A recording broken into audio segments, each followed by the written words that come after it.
Welcome to OC News. I'm Rebecca Vasquez. And I'm John Carasillo. And OC News is brought to you by the Broadcast Journalism students at Cal State Fullerton. President Obama has arrived in Los Angeles this afternoon for a fundraiser event held for Democratic nominee Hillary Clinton.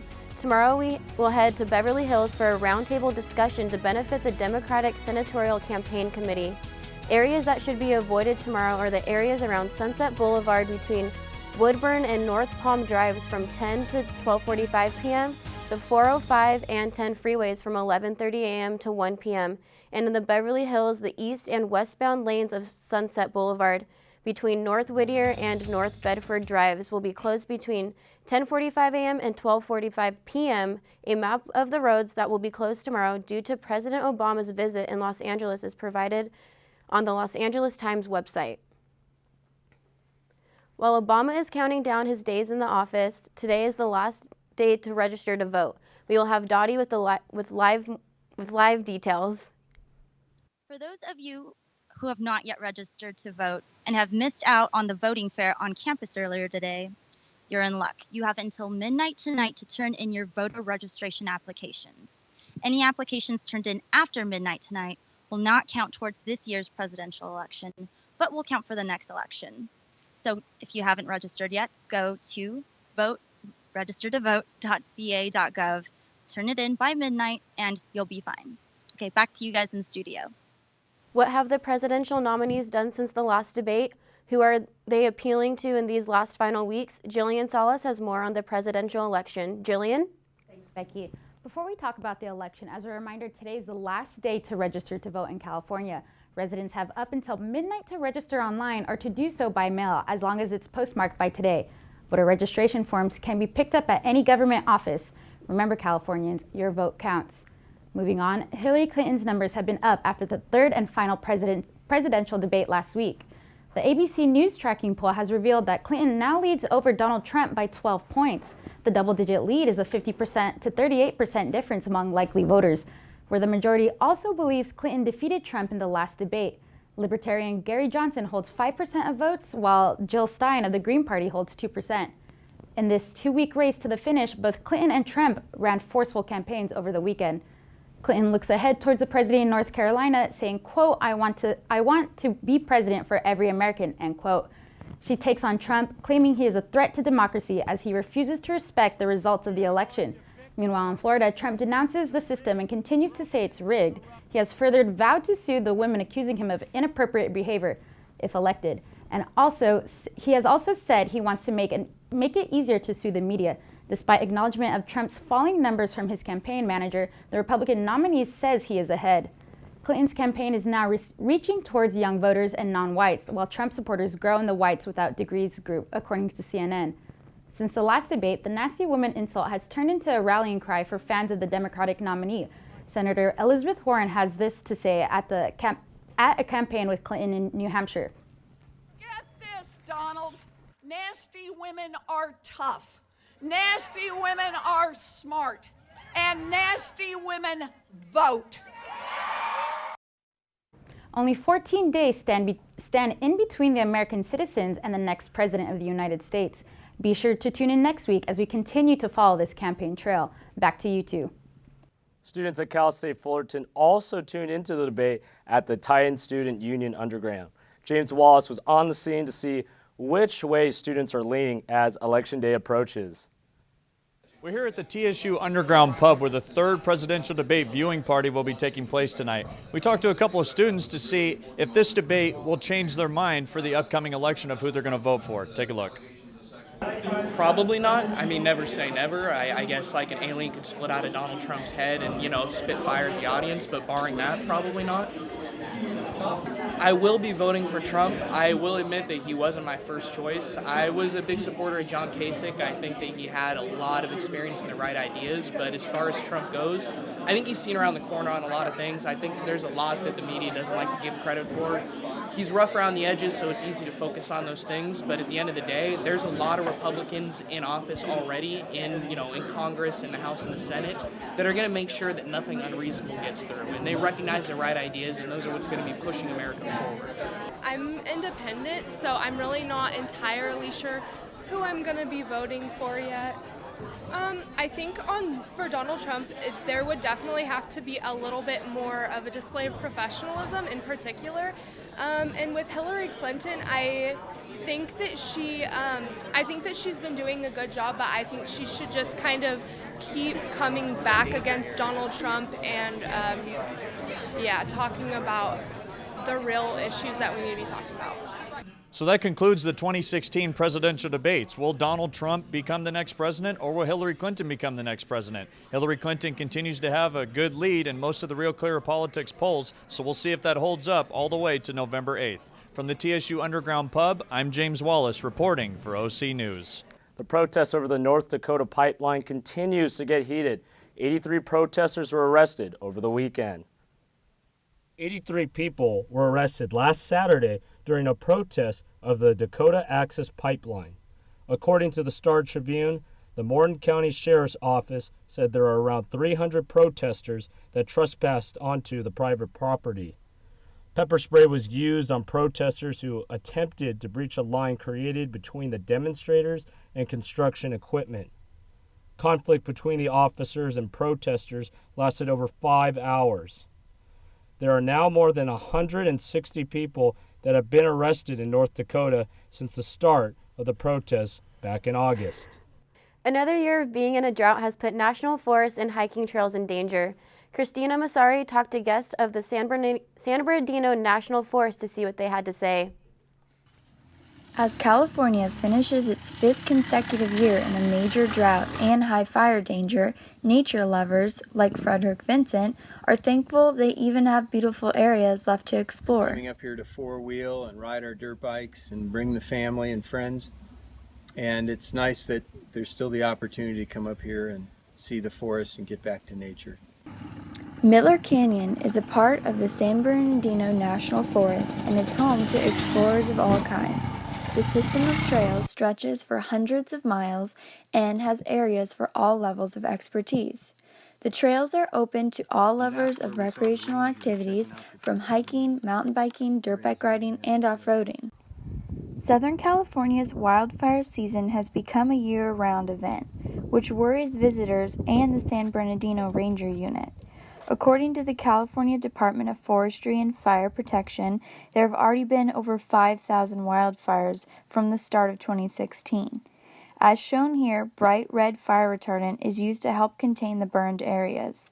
The pilot fire was first reported on August 7th of this year. I'm here in Miller Canyon, where just 2 short months ago, the pilot fire burned over 8,000 acres. The name of the fire, Pilot, refers to where the fire was first reported at the Pilot Rock Camp.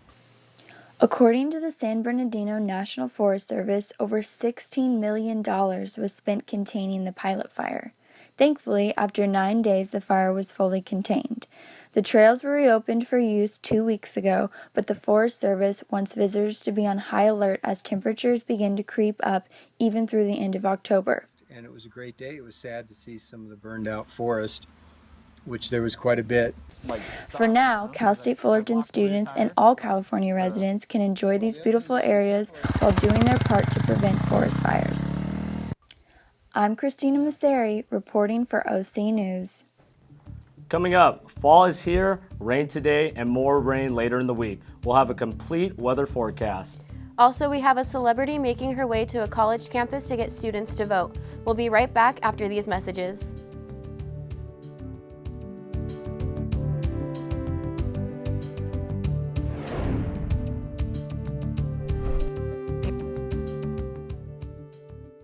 There's one thing you can never have sex without. It's not something you buy. Or something you take. In fact, there's only one way to get it. It has to be given to you, freely. It's consent. Because sex without it isn't sex. It's rape. Consent. If you don't get it, you don't get it. It's on us to stop sexual assault. Learn how and take the pledge at itsonus.org. Here's to the things that can keep us safe. Those we use all the time with hardly a thought.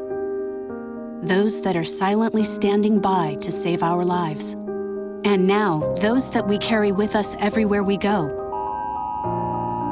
Many mobile devices will now bring you wireless emergency alerts, real-time information directly from local sources you know and trust. With the unique sound and vibration, you'll be in the know wherever you are. Morning, Gary. We are GetSchooled.com. You want a college education, don't you? You know you do. That's why we're here. We're free and here to guide you through every step of the way, starting with attendance. Gary, financial aid forms.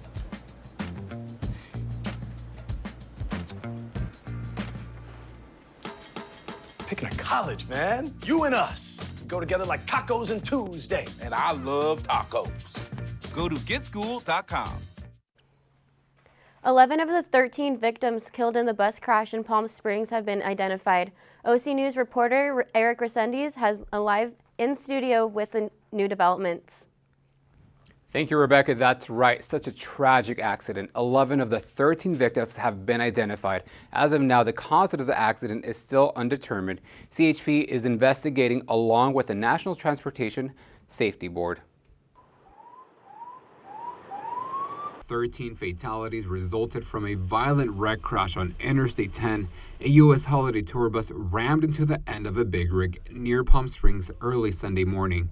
The crash left 31 people injured, including the Freightliner driver. Trauma surgeon Dr. Ricard Townsend is one of the doctors treating some of the surviving occupants. It seemed as though most of the victims were unrestrained and therefore were flown through the air and ended up sustaining facial trauma. The bus occupants totaled 43. That included the driver and 42 passengers. Chief Jim Abel with CHP says the bus was on its way to Los Angeles, coming from a casino near the city of Thermal. Well, there was a manifest from the casino, and it specifically identifies the passengers, and it specifically identifies the owner-operator as the driver. CHP says the bus was traveling at a high speed of rate. As of now, 11 of the fatal victims have been identified. Rachel and Christopher Williams, both truck drivers, say they see accidents all the time, but nothing like this. That bus is halfway into that trailer. Right. That's only half of the bus you're seeing. That's a high rate of speed or a stopped truck on the road. The National Transportation Safety Board is also investigating the crash. We'll try to determine if the driver had any condition which may have contributed to the crash. This would include any potential medical condition, vision impairment, impairment by alcohol or other drugs, or whether the driver was fatigued. Southern California Edison was working on electrical wires over the night, and CHP was periodically patrolling the stretch of the 10 freeway. The Highway Factors Group will look at the type of traffic management and the amount of warning provided to approaching drivers of traffic slowed ahead. In almost 35 years, I've never been to a crash where there's been 13 confirmed fatal accidents. So it's tough. It's tough for all of us. Now, the Riverside County Coroner's Bureau confirmed that 10 of the victims were women and 3 were men. Officials say that the tour bus did not have any reported mechanical problems. We know that this bus has been inspected routinely and has received satisfactory rating. There was no specific violations or mechanical issues. Live in the studio, Eric Resendiz, OC News. Thunderstorms, rain, and more rain. Yes, it's feeling like a lot like fall in Southern California. Roberto Gavassos is here with a look at the weather. Let's go ahead and take a look at the 5-day forecast. Today, we had, well, I guess we'll look at Tuesday. It's going to be sunny, 76 degrees with a low of 58. Wednesday and Thursday, as you can see, it's going to be partly cloudy, but it's going to be a little bit warmer. 78 and 82 are the highs. And then Friday, it's going to be sunny. We're going to be at 75 with a nice warm temperature. And then Saturday, you can see that means Halloween. It's going to be 78, but there is a chance of thunderstorms that evening. So for all of you that are going to be going out Saturday evening, make sure you take an umbrella if you guys are going trick-or-treating, parties, Halloween clubs, whatever it is. Make sure you take an umbrella. If you don't have an umbrella, get one, steal one from somebody, wear a scary costume and take one, something like that. But yeah, make sure you plan accordingly for that rain on Saturday evening. Let's go ahead and look at the current temperature right now. So right now it looks like it's 70 degrees. We have low of 59. Humidity at 55, and then we have the sunset at 6:06 p.m. So that means if you guys are going to try and catch that sunset, you guys better hurry. Wait till the show's over before you leave, but go ahead and get that sunset at 6:06 p.m. And then with the uncharacteristic weather that we were talking about, we had lots of lightning and thunder this morning. We had some lightning strikes, around 2,000 in total in the Southern California area, which was including Orange County, Riverside County, and then the northern area of San Diego County. And then an estimated 951 of those, this is according to the National Weather Report, about 951 of those actually struck the ground. So for those of you that are watching, good thing you had your head in a swivel and you guys didn't get caught. We're going to go ahead and back to the anchors. We have a new movie for Medea, Saturday Night Live, taking another shot at presidential debates. Here's Shaira with entertainment. That's right, you guys. Tyler Perry is getting Halloween started early for us this year, but expect some laughs rather than some spooks. With his new comedy movie, Tyler Perry's Boo a Medea Halloween, coming in #1 opening this weekend. The franchise has been expected to gross more than $27 million. Now here's a sneak peek of what's expected.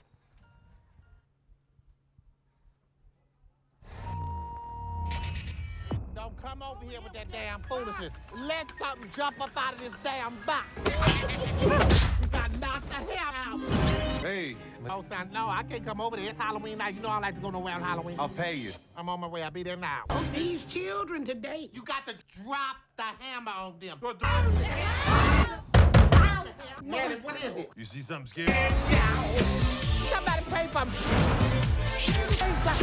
Tyler Perry's Boo a Medea. People to the theater.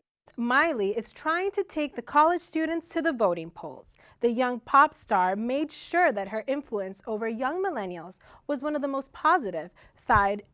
on the positive side for this year's election. Cyrus went knocking door to door on the dorm rooms of students at Virginia's George Mason University, encouraging young college students to go out and vote in the November 8th general elections. Here are some images of Cyrus showing support for presidential candidate Hillary Clinton.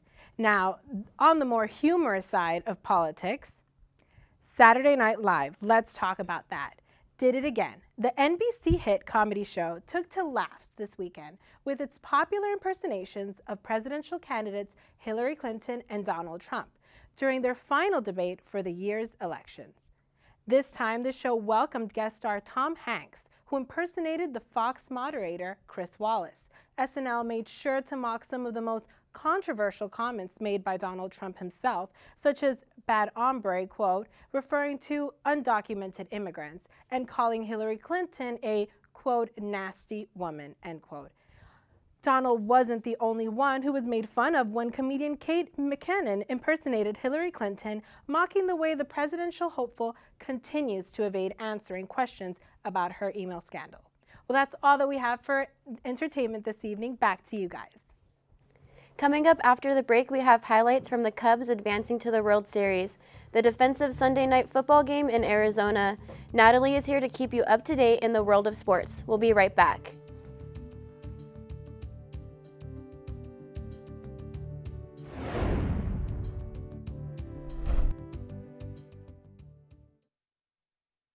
There's one thing you can never have sex without. It's not something you buy. Or something you take. In fact, there's only one way to get it. It has to be given to you, freely. It's consent. Because sex without it isn't sex. It's rape. Consent. If you don't get it, you don't get it. It's on us to stop sexual assault. Learn how and take the pledge at itsonus.org. Morning, Gary. We are GetSchooled.com. You want a college education, don't you? You know you do. Yeah, but I don't know where to start. That's why we're here. We're free, handsome. I think we're breathtaking. And here to guide you through every step of the way, starting with attendance. Gary, financial aid forms. Biology homework, G. I got this. Is that Bran?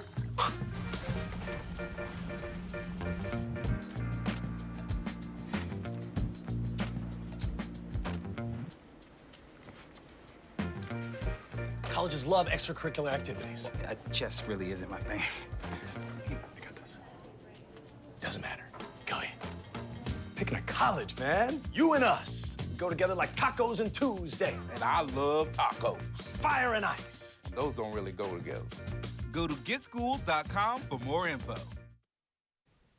The Cubs are finally going to the World Series. Natalie has a breakdown of the game and a recap of the football games from Week 7. Natalie? Well, thank you, Tom. First off, we'll start off with Game 6 of the NLCS. Here's the recap. And as you can see, top of the first, Chris Bryant on bat. Dexter Fowler on second. Bryant drops a single into right field, allowing Fowler to bring it home. And here we are, bottom of the fourth. Wilson Contreras up to bat, hits a solo home run off of Kershaw. That's a homer. And now, bottom of the fifth, Anthony Rizzo up to bat, into right field. Again, another homer. Chicago up 5-0. And finally, Chapman into close, and Puig grounds it to short, and 71 years of heartache goes down the drain for now as Chicago parties like it's 1945. But wait, there's more, as a collective 176-year drought will be on the line as both teams fight for a title win after so long. 68 years for the Indians, 108 for the Cubs. But the only number that matters right now is Game 1, which is tomorrow, as John Lester and the Cubs go on the road to face the ALC champs, the Indians, and starting pitcher Corey Kluber. Moving on to football, did you catch that Seahawks and Cardinals game? If you did, you realized nobody caught a ball in the end zone, as it was a very stagnant game up until the fourth quarter. Seattle down by 3, Hauschka makes a 40-yard field goal, and the game is tied. Now the game is overtime, 6-6 on the scoreboard. Cantazaro off the Cardinals attempts a 24-yard field goal, but it bounces off up the upright. Hauschka shanks it wide left, breathing life into Arizona with 7 seconds remaining. As time is running out, Palmer launches a Hail Mary towards the end zone, but a flock of Seahawks blocked the ball, and the play falls short. Seahawks and Cardinals play to a 6-6 tie. And in this week's edition of Monday Night Football, the Broncos are 4-2, take on the Texans, who are also 4-2. Broncos defense seems to be ready to play against former teammate Brock Osweiler. Linebacker Brandon Marshall was quoted via Twitter saying, quote, "It's Brock, we know Brock. We came from here and we want to kill him. That's just what we do." It's safe to say that Osweiler won't be greeted with cheers or thank yous for his contributions during the Broncos Super Bowl run a year ago. You can watch the game on ESPN starting at 5:30, and that's it for sports. Back to John and Becky. That's all the news that we have for you at OC News. Social media. Don't forget you can follow us on Twitter, Instagram, Facebook, and Periscope under the handle OC News CSUF. You can catch all our reruns of our episodes on YouTube. Be sure to tune into next week's show. I'm Rebecca Vasquez. And I'm John Carousel. And before we leave for you tonight, we just want to introduce you the youngest and cutest member of the Titan family. Leia is the adorable daughter of our Titan staff member, Nathan Jeffers. Thank you for joining us, and have a good night. Oh.